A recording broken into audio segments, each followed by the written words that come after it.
¿Alguna vez te has detenido a pensar en cómo se alimentaban los campesinos más pobres durante la Edad Media? Lejos de los banquetes de los reyes y las mesas abundantes de los señores feudales, existía una realidad completamente distinta, mucho más cruda y desesperada. En las aldeas humildes, donde las casas eran de barro, los techos de paja y los pisos de tierra, los campesinos vivían una lucha diaria por sobrevivir. Comer no era un acto social ni un momento de placer. Comer era una necesidad desesperada, una batalla constante contra el hambre, las enfermedades y la escasez. Hoy viajaremos al pasado para explorar con detalle las comidas más baratas, rústicas y muchas veces insalubres que estos hombres y mujeres consumían para mantenerse con vida. Durante la Edad Media, que abarcó aproximadamente 1000 años, desde el año 476 hasta el año 1492, Europa estuvo marcada por un sistema feudal que definía quién tenía poder, recursos y, por supuesto, acceso a los alimentos. En este sistema, la mayoría de la población vivía en el campo y trabajaba como campesina. Muchos eran siervos, lo que significaba que estaban atados a la tierra de un señor feudal. No podían abandonarla, no eran dueños de lo que producían y debían entregar una parte considerable de sus cosechas y ganado como forma de tributo. Con lo poco que les quedaba, tenían que alimentar a sus familias, enfrentar los inviernos y resistir las hambrunas. Uno de los alimentos más básicos y esenciales en su dieta era el pan. Pero no debemos imaginarnos un pan blanco, esponjoso y perfumado. El pan de los campesinos era oscuro, duro, denso y hecho con los cereales que los nobles no querían. Mientras el trigo era reservado para las clases altas, los campesinos se conformaban con cebada, centeno y avena. En los peores tiempos, cuando incluso esos granos escaseaban, se usaban mezclas de harina con ingredientes de dudosa procedencia, como polvo de raíces, cortezas de árbol molidas, cáscaras secas de legumbres o incluso arcilla.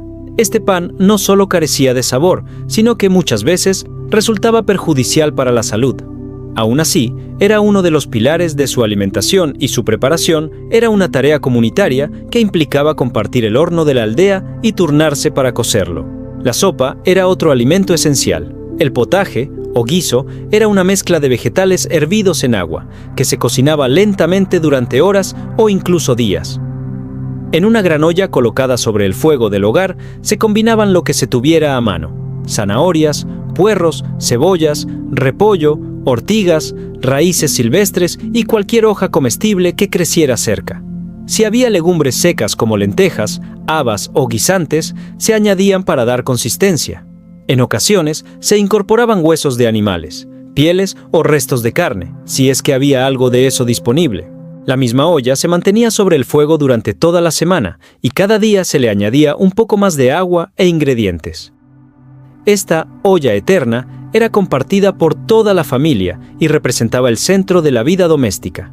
Las legumbres eran fundamentales porque proporcionaban proteínas vegetales, energía y podían conservarse por largos periodos. Las lentejas, los guisantes, las habas y los garbanzos eran considerados esenciales, aunque en tiempos de hambruna, incluso estos resultaban difíciles de conseguir. Se sembraban en pequeñas parcelas y eran recolectados con esmero. Cuando se combinaban con cereales como la cebada o el centeno, proporcionaban una alimentación más completa y, aunque repetitiva, suficiente para sostener jornadas de trabajo agotadoras en el campo.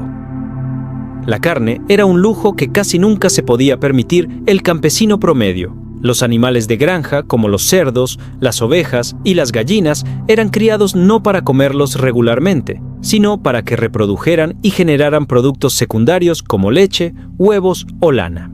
Matar un cerdo era un acontecimiento importante, que solía ocurrir una vez al año, y su carne se conservaba cuidadosamente mediante salazón o ahumado. Absolutamente todo el animal era aprovechado: la grasa, los órganos, la sangre, los huesos, las patas, incluso los intestinos. En las aldeas se compartían estos recursos entre vecinos o se intercambiaban por otros bienes.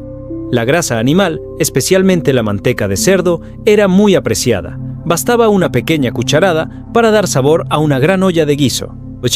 En tiempos de extrema pobreza, cuando no se podía acceder ni a eso, los campesinos recurrían a formas más extremas de obtener nutrientes, como recolectar insectos, consumir carroña o cazar en secreto pequeños animales del bosque, a pesar de que las leyes feudales lo prohibían. La caza estaba reservada para los nobles, y ser sorprendido atrapando un conejo podía costar la vida.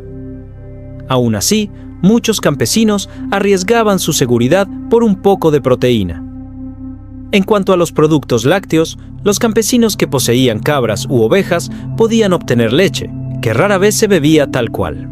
En su lugar, se transformaba en queso, mantequilla o suero. El queso fresco se consumía con rapidez, mientras que los más curados podían almacenarse durante semanas. El suero restante se usaba para cocinar o como bebida. La leche también se cuajaba para crear requesón, que aunque no era muy sabroso, proporcionaba nutrientes esenciales. Las hortalizas eran otro pilar de la dieta campesina. Se cultivaban en huertos familiares, donde se sembraban coles, rábanos, zanahorias, remolachas y nabos. También se recolectaban plantas silvestres como ortigas, berros, acelgas, diente de león, tréboles y raíces comestibles. Estas plantas crecían de forma natural en los campos y bosques, y aunque no tenían mucho sabor, eran útiles para llenar el estómago. En algunos casos, los campesinos experimentaban con hongos silvestres, aunque el riesgo de envenenamiento era alto y los conocimientos sobre micología eran limitados. Las frutas eran un bien estacional. En verano y otoño se recolectaban manzanas, peras, ciruelas y bayas silvestres, como moras o grosellas. Muchas veces estas frutas se cocinaban, se secaban o se fermentaban para convertirlas en bebidas. La sidra era una de las pocas formas en que los campesinos podían disfrutar de algo dulce y alcohólico al mismo tiempo. También se elaboraba vinagre a partir de frutas fermentadas que se usaba como conservante. El azúcar, como lo conocemos hoy, era completamente inaccesible. Provenía de caña traída de Oriente y solo los nobles podían costearlo. En su lugar, los campesinos utilizaban miel silvestre que recolectaban arriesgándose a las picaduras de las abejas. Esta miel no solo endulzaba, también era usada como medicina, conservante y hasta como moneda de intercambio. Era un bien escaso y valioso. El agua era un recurso vital, pero no siempre seguro.